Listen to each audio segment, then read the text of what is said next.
that same night with his platoon to serve as outpost stationed in the front of Bagration's division. His hussars were posted 2 and 2 along the line.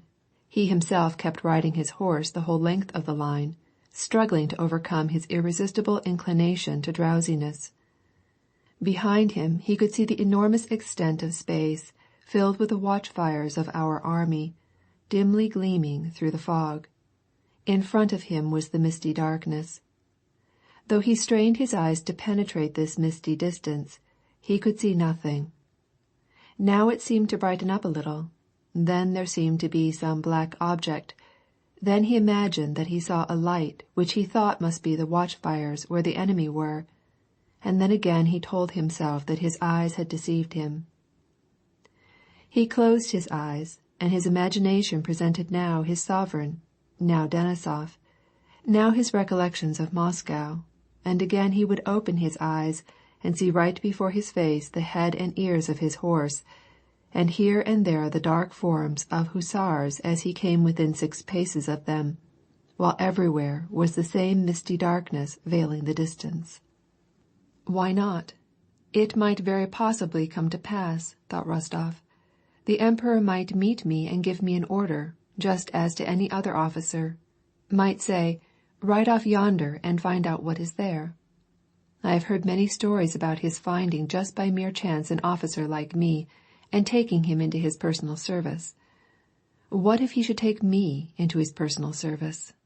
Oh, and how I should watch over him, how I should tell him the whole truth, how I should unmask his deceivers. And Rostov, in order to give greater color to the love and devotion which he felt for his sovereign, imagined that he had before him an enemy whom he was killing, or a German traitor whose ears he was roundly boxing, in presence of his sovereign. Suddenly a distant shout startled him. He awoke and opened his eyes. Where am I? Oh, yes, at the outposts. Countersign and password are Cart Pole and Olmütz. What a shame that our squadron is going to be held in reserve tomorrow, he said to himself. I will beg to take part. That is probably the only chance I shall have of seeing the Emperor. It won't be long before I am relieved.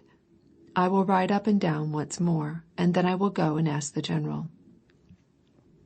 He straightened himself up in the saddle and turned his horse once more to inspect his hussars. It seemed to him that it had grown lighter. Toward his left he could see a slope, the gleam of a declivity, and, lying opposite to him, a dark knoll which seemed as steep as a wall. On the top of this knoll was a white spot. Rostov could not clearly make out whether it was a clearing in the woods, lighted by the moon, or a patch of snow, or white houses. It even seemed to him that there was something moving in that white spot. It must be snow, that spot. Spot, une tache, said Rostov, first in Russian, then in French. How absurd! It's no tache. Natasha, my sister, has black eyes. Natashka. How amazed she will be when I tell her I have seen the Emperor. Natasha. My saber, Tasha. Take it. Farther to the right, your nobility. There are bushes there, said the voice of the hussar, by whom Rostov was passing, half asleep. Rostov raised his head, which had fallen over almost down to his horse's mane. He drew up near the hussar. The sleep of youth, of childhood, irresistibly overcame him. Oh, dear me, what was I thinking of? I must not forget. How shall I speak to the Emperor? No, that's not it. That's for tomorrow. Oh, yes, that spot. Setash. They'll be attacking us. Us? Who? The hussars. But the hussars and a pair of mustaches. Along the Tverskaya the hussar was riding, and I was thinking about him. Right opposite Hurif's house. The old man Hurif. Splendid little Denísov. Ah, this is all nonsense. The main thing, the Emperor is here now. How he looked at me and wanted to say something to me, but he did not venture. No, it was I who did not venture. This is all mixed up, but the main thing is that I must not forget that I had something important on my mind. So I had, Natasha,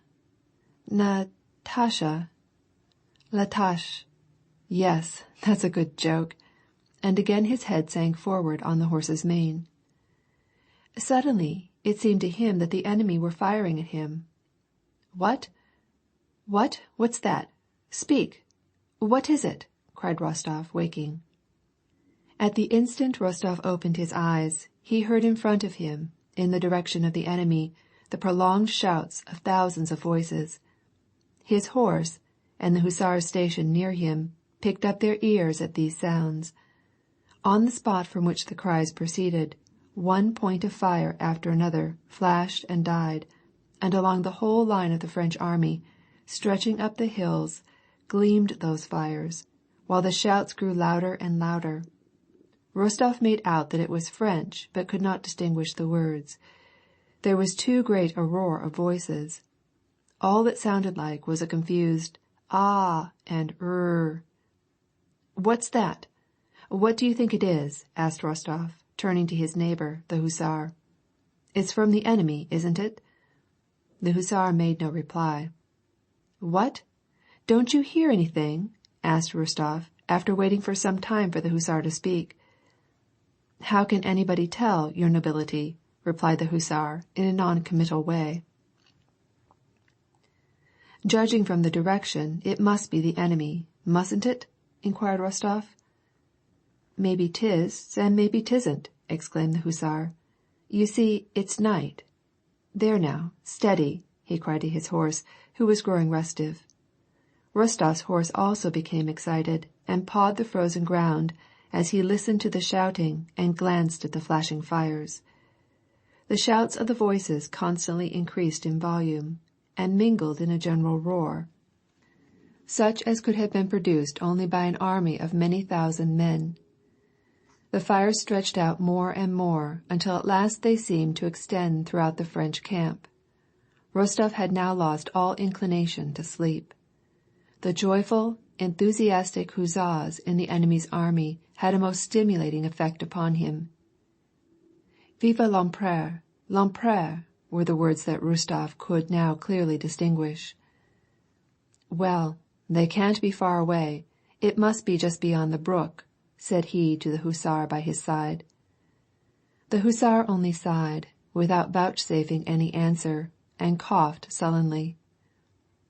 Along the line of the hussars was heard the sound of horsemen coming at full gallop, and out of the darkness of the night suddenly loomed up a shape apparently larger than a colossal elephant. It was a non-commissioned officer of hussars. The generals, your nobility, cried the subaltern, riding up to Rostov. Rostov, still looking in the direction of the shouting and the light, joined the subaltern and rode back to meet several horsemen who were riding along the line. One was on a white horse. It was Bagration, who, together with Prince Dolgorukov and several aides, came down to see what they could make of the strange phenomenon of the fires and the shouting in the enemy's army. Rostov rode up to Bagration, reported, and took his place among the adjutants, who were listening to what the general might say. Believe me, said Prince Dolgorukov, addressing Bagration, this is nothing but a ruse. He is retreating, and has ordered the rear guard to light fires and make a noise, so as to deceive us. It is not likely, said Bagration. Last evening I saw them on that knoll. If they were retreating, they would have abandoned it. Mr. Officer, turning to Rostov, are his scouts still there? They were there last evening, but I can't tell now, your illustriousness. If you would like, I will take some of the hussars and find out, replied Rostov. Bagration hesitated, and making no answer, tried to peer into Rostov's face. Well, all right. Go and reconnoiter, said he after a short pause. I will do so. Rostov applied spurs to his horse, called Subaltern Fenchenko and 2 other hussars, ordered them to follow him, and galloped off down the slope in the direction of the prolonged shouts. Rostov felt both sad and glad to be riding thus alone with 3 hussars yonder into that mysterious and terrible misty distance where no one had preceded him. Bagration called to him from the crest not to go further than the brook, but Rostov pretended not to hear what he said, and without pausing they rode farther and farther, constantly finding themselves subject to illusions, mistaking bushes for trees, gullies for men, and constantly rectifying his impressions. After they had reached the bottom at a rapid trot, they no longer saw any fires, either on our side or on the enemy's, but the shouts of the French began to sound louder and clearer. In the ravine, he saw before him what looked to be a river, but when he approached it, he recognized that it was a highway over which he had once ridden. When he reached the highway he reined in his horse with some uncertainty. Should he ride along the road, or cross it, or strike into the dark field on the other side? To ride along the road which shone through the fog was less perilous, because he could distinguish men at a greater distance.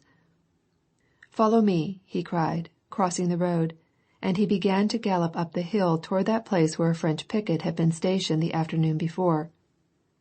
"Your nobility, there he is!" exclaimed one of the hussars, and before Rostov had a chance to look at what was beginning to loom up black in the fog, there came a flash of fire, the report rang out, and the bullet, as though regretting something, buzzed high over their heads through the fog and sped out of hearing.